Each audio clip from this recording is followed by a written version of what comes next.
So Orion, tell me a little bit more about what prompted you to start the GHL University. Yeah, great question, Nick. I believe in education. Education is the key to my success, right? Obviously, coaching and learning from people. And when I observed it amongst our own SaaS clients, having empowering themselves to learn about GoHighLevel, implement the things that maybe they've been a bit shy to touch, like AI and automations and websites. And to us, it's easy, but to them, it's quite difficult. And I've noticed this particularly in my father. So my dad he works with us in the GHL University.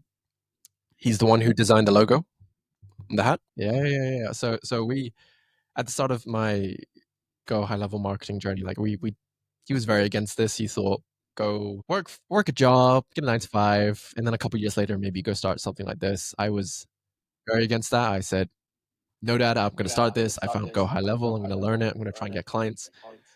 It took a year, but it took a year to get to 10K a month. But then after that, he just was like, okay, I will listen to you now. I'll listen to you. And for the last 2 years, we've been working together, and we've been teaching him GoHighLevel. And he's like, I can build a funnel now. I can build automations. I can make a video sales letter. All right, Dad. Okay, Dad. Like, he's nearly 60, man, and it's very impressive what time, effort, and education can do to someone, whether they're completely fresh, new to all this stuff, or someone who's maybe had some experience in the marketing game but just want to learn a little bit more. Yeah. So wow, I love that. I think it's great that because obviously the high level founders have built the foundation and the building blocks, but people like you who are educating people on how to use the software are the ones who are bringing the best creativity out of the people who don't know much about the software to people who might not even want to use the software, but then getting excited and actually building cool stuff that actually is contributing to more revenue, more services done, more lives impacted. That's pretty cool to even hear that story that your dad, who is in his 60s, was excited about high level, indirectly and directly, by working with you. That's cool story. He's a good designer, by the way. That logo looks pretty cool. Yeah. He spent 20, 30 years in corporates, Colgate, Coca-Cola. Like, I'm lucky he even wanted to spend the time to work with me on this. So yeah. I mean, what better way to spend time with your parents, right? Like that's pretty cool. Yeah, right. Yeah. Yep. Let's get to a different set of questions, Orion. Talk us through the average tools you're using on a daily basis. Like what kind of tools you're using to manage your productivity, your personal self. What's your tool stack look like right now? A lot of coffee. Does that count? I'm messing with you. Yeah. No, it's Slack, of course. Slack is the hub of all our communication. We use Google Calendars, email, Zoom, GoHighLevel, obviously. Maybe some fancier softwares that people don't know much about. Kixi is one that I spend a lot of time in. So it's a power dialer system that we use. We're pretty good at setting appointments. We've got about 8 commission-based appointment setters. So they work a lot over the week to try and set as many appointments for our sales team. Any other cool stuff that we use? There's a whole host of other stuff. I don't want to bore you guys. It is the little secret SaaS list you have. Okay, sure. So walk us through your average day. If you have to break your day down for people who are listening and kind of show the path you're following, the pattern, what would that look like? I'm very fortunate. We're, I know many people who don't get the same time freedom that I get. I have my mornings to myself. I typically work at 9, 9 to 5 is 9 to 9 is my normal working hours. In the mornings, I tend to go to the gym or do calls with my dad because he's based in Hong Kong. So 9 a.m. my time in the UK is 5 p.m. his time. So we get to chat, hang out there, talk about design work. And then I do start a day meetings with my team from 1 o'clock all the way down till 8 meetings. And previously I used to take a lot of my sales calls myself, but then we hire sales reps and appointment setters. And now it's just about managing the system. Pretty cool. Okay, awesome. If you could go back when you're fairly young, just like me, if you could go back and talk to the 20-year-old yourself, right, who's probably still in the grad school, excited about the future, what would be the number one suggestion or advice you would give yourself? Yeah, I wasn't that excited. I was in a tough spot, man. It was, throughout my first year, trying to get to 10K per month. I was on government benefits. I was on student Mm, loans. mm, My family, I love my family. They helped me with rent and bills and stuff like that whilst I was at school. But it was a huge year, a transformative year, because I had enough of life telling me how to live. So I got rejected from medical school 2 years in a row. When you're spending a whole year waiting for 3 emails from medical schools, it's just like, and then they say, "Oh, you're not good enough." It's like, "Oh, really? Like, I think I'm pretty cool. Like, I think I can contribute to the world. Maybe this isn't the right fit for me." The society, world, whatever work, maybe they're not the right person to tell you how good you are. Maybe you just got to prove it yourself.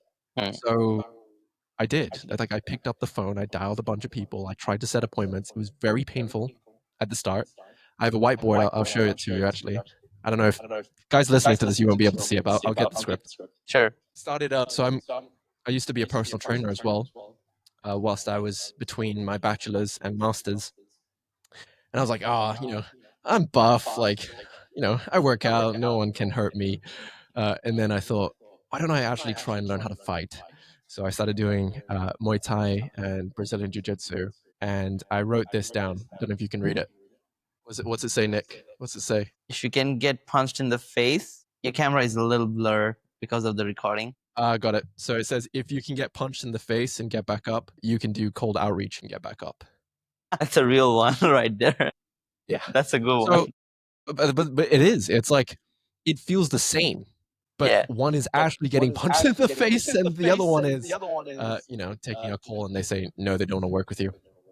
So Yeah. what? You can get back up. I love that perspective. I mean, in the end, right? Like, I look at the world as like very, like, it's very objective, but I like to look at it a binary. Like, you have your time.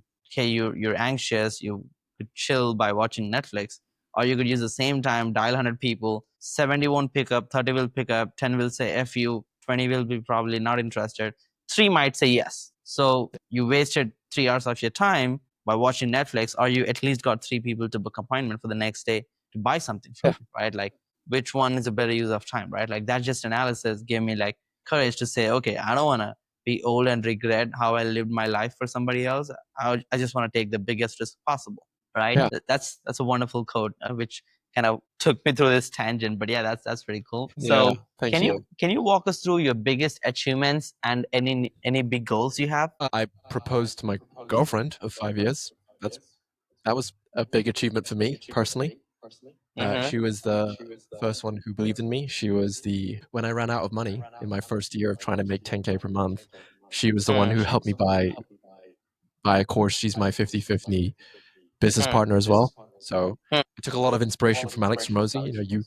Alex Hormozi does all the marketing and sales, and Layla Hormozi does the rest. So we have the same relationship.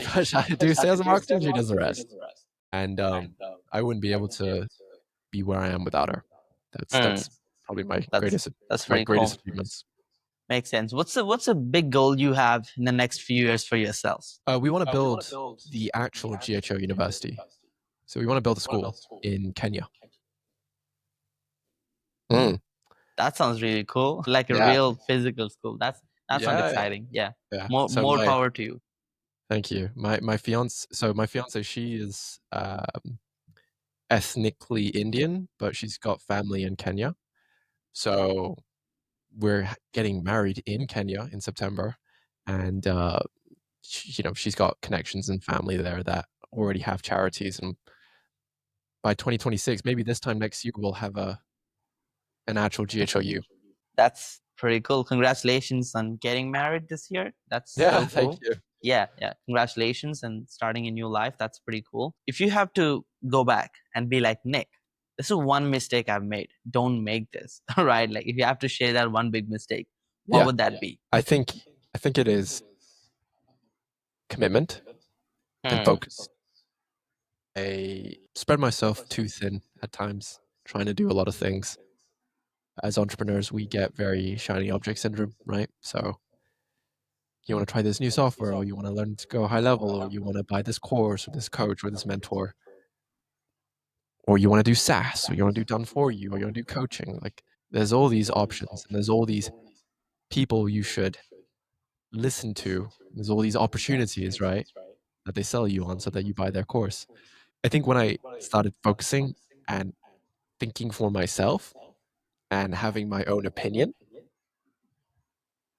shocking, right? I know. Whoa, critical thinking. But it was so easy back then. Like you can just watch, you listen to your family and they tell you what to do, and you just do it. You listen to your boss or your job, you just follow what they tell you to do. You listen to what's on the news or on YouTube, you just mimic the same thing, and all of a sudden it becomes an echo chamber depending on the community that you're in. So focus, thinking for yourself. Probably the two biggest things I wish I could tell myself or tell you back a couple years ago. Yeah. That's a big one actually. Thank you so much for sharing that. Somebody's listening to this pod, Orion, and they want to be like, yeah, this guy's cool. I want to do some business, or maybe they want to learn something from you. They want to join your GHL University and whatnot. Yeah. What's the best place for them to find and connect you? I'm on Facebook. My name's Orion Daly, so ORIENDALY. If you search me up, I'm on YouTube. Not as big of a YouTube channel as you, Nick, but I'm trying. I'm on Facebook. I'm on Instagram. You can find me. So, and I'm in the Facebook group on High Level as well. So, Okay, awesome. Any last words to the audience who are listening till the end to conclude the podcast? yeah, I think my last bit of advice for this whole Go High Level game is to believe that it's possible. A lot of the clients I work with, they're very smart people, but they lose hope and they want things fast and now and quick. Things take time. I said to myself when I got rejected from med school, just because I got rejected doesn't mean I'm not going to spend the next 5 years working like as if I'm in medical school. So if I have to do 12-hour shifts, if I have to work weekends, if I have to do late nights, right? Yesterday was like 12 hours of meetings.